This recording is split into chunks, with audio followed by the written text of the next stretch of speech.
तो चलिए आज एक कहानी सुनते हैं। इसका नाम है दो शिकारी और खामोश जंगल।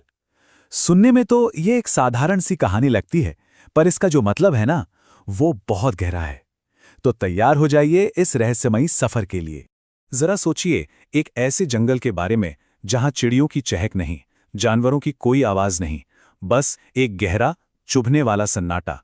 एक ऐसी जगह जहां शिकार करना नामुमकिन सा माना जाता था। हमारी कहानी की शुरुआत यहीं से होती है।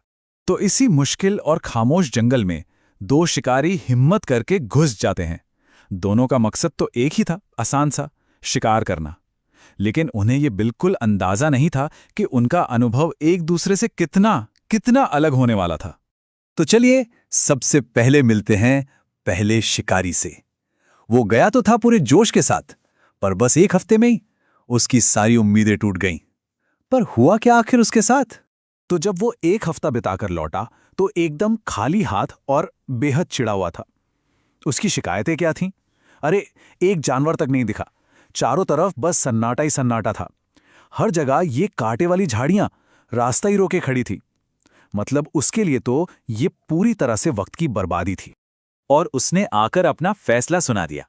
पता है क्या बोला? वो जंगल शापित है, वहां कोई जिंदगी है ही नहीं।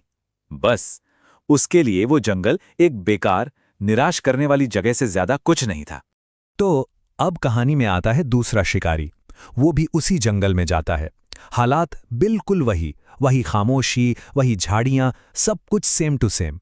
लेकिन क्या उसका अनुभव भी वैसा ही होगा? इस शिकारी ने भी वही सब देखा, लेकिन एक बिल्कुल अलग नजर से। उसके लिए वो गहरा सन्नाटा कोई परेशानी नहीं, बल्कि एक तोहफा था। क्यों? क्योंकि वो दूर से आती हल्की सी सरसराहट भी सुन सकता था। और वो घनी झाड़ियां, अरे वो तो रुकावट नहीं, बल्कि छिपने के लिए सबसे बेहतरीन जगह थीं। और शिकार की मुश्किल, उसके लिए वो एक चुनौती थी, एक ऐसी ट्रॉफी जिसे जीतना ही था। वो भी एक हफ्ते बाद लौटा, लेकिन चेहरे पर जीत का एहसास लिए।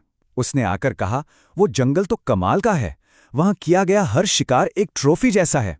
सोचिए, एक ही जगह, एक ही समय, लेकिन दो बिल्कुल बिल्कुल अलग कहानियां। तो यहां एक बहुत बड़ा सवाल उठता है, अगर जंगल वही था तो हकीकतें दो कैसे हो गईं? यही इस कहानी का सबसे जरूरी हिस्सा है। यही हमें असल बात पर लाता है।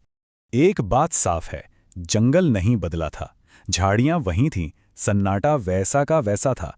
अगर कुछ बदला था तो वो था सिर्फ उस इंसान का नजरिया।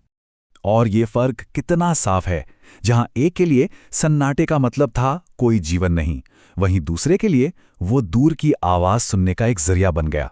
झाड़ियां एक के लिए कांटेदार बाधा थीं, तो दूसरे के लिए छिपने का अवसर। और नतीजा, एक को मिली सिर्फ झुंझलाहट और दूसरे को मिला एक अद्भुत अनुभव।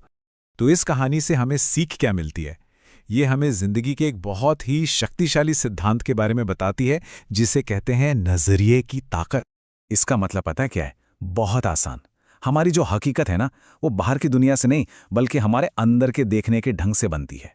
समझ लीजिए कि दुनिया एक खाली कैनवस है और हमारा नजरिया ही वो रंग है जो उस पर तस्वीर बनाता है।